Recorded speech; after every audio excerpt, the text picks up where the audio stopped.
Bismillahirrahmanirrahim. Assalamualaikum warahmatullahi wabarakatuh. Bagaimana kabarnya hari ini? Alhamdulillah sehat semuanya ya. Oke, tetap semangat semuanya anak-anakku. Insya Allah perjuangan kita akan selalu bernilai ibadah di sisi Allah, di mata Allah Subhanahu wa Ta'ala. Oke, baik. Sekarang kita masuk tematik ya. Masih di tema 2 dengan tema persatuan dalam perbedaan ya, bersatu meskipun kita berbeda-beda. Oke, tak oleh atau karan ya, meskipun kita berbeda-beda tapi tetap satu juga. Bahasa, agama, budaya jika berbeda bukan jadi suatu permasalahan. Oke, baik, hari ini kita masuk ke pembelajaran yang pertama di subtema kedua. Apa saja yang akan kita bahas? Yang pertama, perjuangan mempertahankan kemerdekaan Indonesia. Loh, sudah merdeka kok masih dipertahankan? Kok bisa? Nah, yuk gimana nanti kita bahas. Oke, selanjutnya kalimat efektif. Seperti apa kalimat yang efektif, yang baik dan benar itu? Kemudian ciri-ciri dan penyesuaian hewan terhadap lingkungannya. Kalau kemarin tumbuhan, sekarang ke hewan. Oke, bagus. Lanjut. Nah, kalian juga bisa buka di bukunya di subtema 2 ya. Nah, perjuangan mempertahankan kemerdekaan Indonesia. Nah, setelah proklamasi itu yang dibacakan oleh Soekarno tanggal 17 Agustus 45. Nah, setelah itu dibacakan, bangsa Indonesia ternyata masih terus berjuang mempertahankan kemerdekaan Indonesia dari gangguan-gangguan bangsa asing, terutama yang menjajah itu. Ya, kenapa? Ya mereka tidak suka kalau kita merdeka. Kenapa kok tidak suka? Ya karena nanti kekayaan alamnya tidak bisa digerus lagi. Oke. Pasukan Belanda datang kembali ke tanah air. Kedatangan ini disambut dengan berbagai bentuk perlawanan oleh bangsa Indonesia ya. Nah, dan tidak hanya itu, Belanda itu tidak datang sendiri, tapi dibantu oleh pasukan Inggris, seperti yang terjadi di pertempuran Surabaya ya. Di bukunya ini kalian bisa baca pada tanggal 25 Oktober 45 tentara sekutu yang dipimpin oleh Brigadir Jenderal Malabi. Akhirnya ini meninggal juga ya yang kemarin ya. Nah, silakan ini nanti dibaca sedikit perlahan di bukunya. Nah, karena terus bertempur seperti itu dengan ya minimal ini dengan arek-arek Surabaya. Pada tanggal 9 November ya, berapa bulan dari kemerdekaan kita? Agustus, September, Oktober, November, 3 bulan.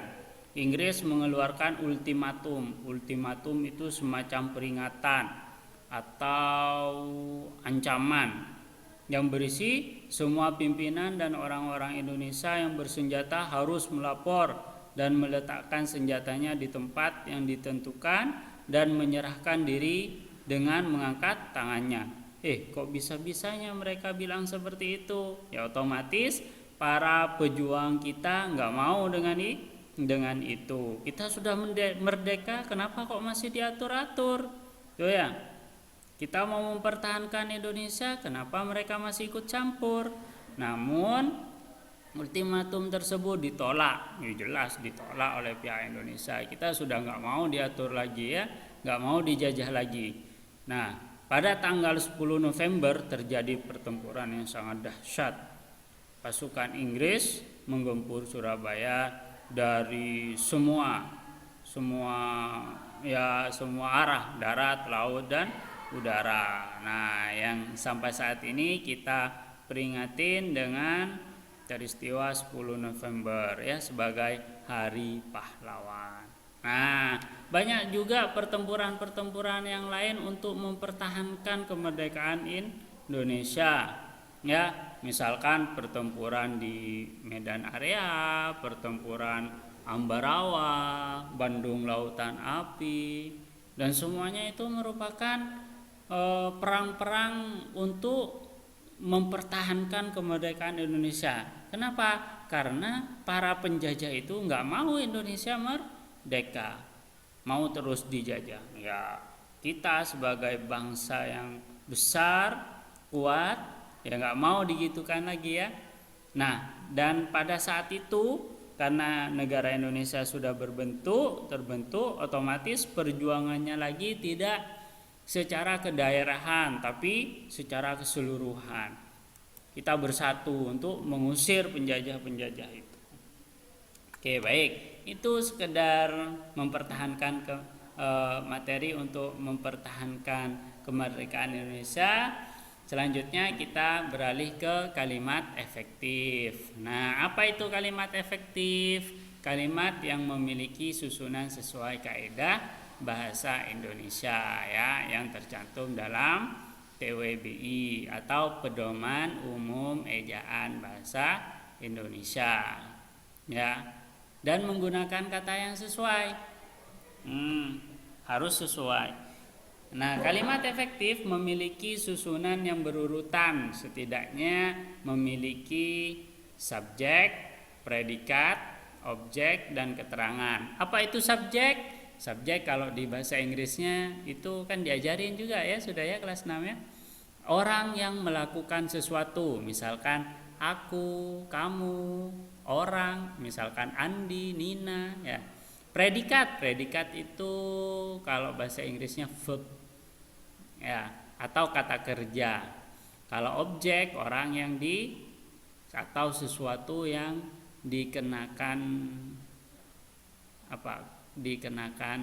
pekerjaan itu ya. Dan juga keterangan ini keterangan tempat, keterangan waktu, macam-macam ya. Contoh misalkan, contoh 1, Ustadz kasih contoh 2 di sini.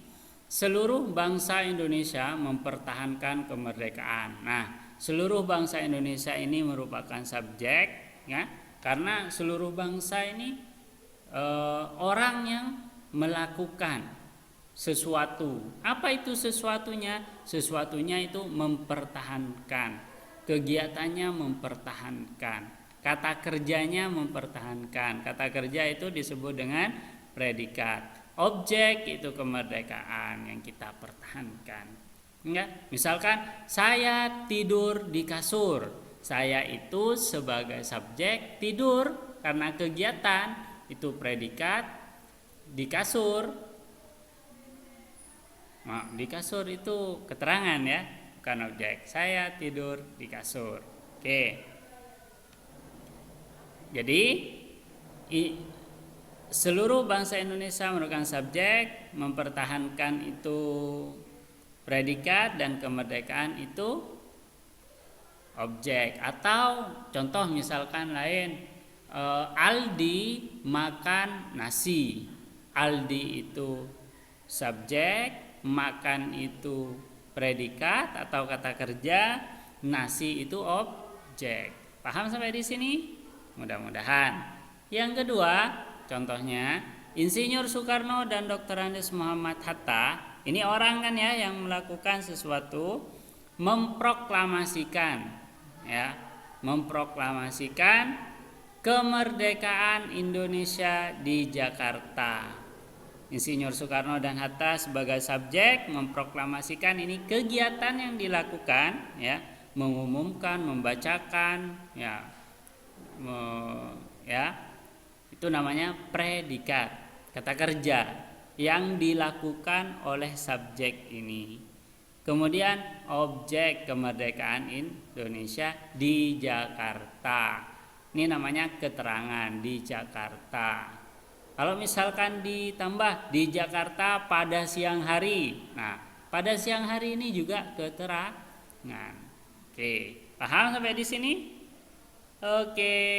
Dari contoh ini bisa kita simpulkan bahwa ciri-ciri kalimat efektif itu ada 4. Yang pertama, memiliki unsur penting atau pokok, minimal ada subjek dan predikat.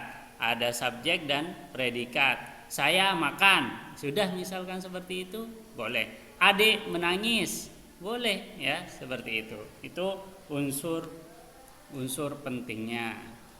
Yang kedua, menggunakan struktur bahasa yang tepat. Bahasanya harus tepat ya, harus sesuai dengan ejaan bahasa Indonesia. Nggak boleh gue dan lu ya sedang makan nasi, nggak boleh ya. Yang ketiga, memenuhi kaidah ejaan yang berlaku. Kemudian menggunakan pilihan kata atau diksi yang tepat sesuai kebutuhan. Oke, itu kalimat efektifnya, materinya. Kemudian lanjut ke ciri-ciri hewan. Seperti halnya tumbuhan, hewan juga melakukan penyesuaian diri. Secara umum tujuannya adalah untuk mempertahankan hidup. Namun secara khusus tujuan penyesuaian diri pada hewan sebagai berikut. 1. Memenuhi kebutuhan hidup, misalkan air dan makanan. 2. Mengatasi kondisi lingkungan yang ekstrim, baik panas, dingin ataupun kering. Yang ketiga, melindungi diri dari pemangsanya. Oke. Nah, penyesuaian struktur atau alat tubuh hewan terhadap lingkungannya itu ada 5. Yang pertama itu dari struktur gigi. Ini bisa dilihat dari hewan karnivora, herbivora, dan omnivora. Misalkan yang A, pemakan daging atau karnivora, biasanya ada gigi taringnya yang sangat tajam, seperti kucing, harimau, buaya ini ya, buaya dan ikan hiu. Kalau yang B, pemakan tumbuhan, misalkan ada susunan gigi seri dan geraham. Contoh sapi, kuda, dan kambing. Hewan pemakan semuanya ya, daging iya, tumbuhan iya. Biasanya ada gigi seri, gigi taring, dan juga gigi geraham seperti tikus dan juga kera. Kalau manusia pemakan semuanya, ya bukan hewan ya tapi ya. Oke, bagus. Yang kedua, bentuk paruh. Nah, ada paruh burung pemakan daging, pemakan madu, ya, pemakan ikan, pemakan biji-bijian, pemakan serangga, pemakan cacing. Nah, ini memiliki bentuk-bentuk paruh yang berbeda. Oke, bisa kalian catat nanti ini semuanya ya, agar lebih paham. Oke, baik. Tadi bentuk gigi, bentuk paruh, sekarang bentuk kaki. Ya. Variasi bentuk kaki juga dapat ditemui pada burung dan unggas. Ya, selain dipengaruhi oleh jenis makanannya, bentuk kaki burung juga dipengaruhi oleh tempat hidupnya. Oke, misalkan bentuk-bentuk kaki burungnya. Kaki burung pemakan daging. Nah, beda dengan burung pengais yang memiliki cakar. Ya. Atau burung pengais yang memiliki cakar dengan 3 jenis menghadap ke depan dan 1 jari menghadap ke belakang, kayak ayam ya.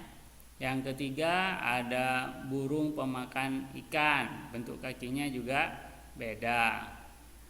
Kemudian burung pemakan serangga seperti burung pelatuk, juga beda kakinya ya. Oke. Selanjutnya dari bentuk mulut. Dari bentuk mulut ini biasanya ada pada serangga. Berdasarkan jenis makanannya, jenis mulut serangga dibedakan menjadi 4. Ada mulut penghisap seperti mulutnya kupu-kupu itu ya. Kemudian mulut penusuk dan penghisap seperti mulutnya nyamuk. Kemudian mulut penjilat, ini mulutnya lalat dan lebah. Mulut penggigit seperti belalang dan semut. Nah, itu yang keempat.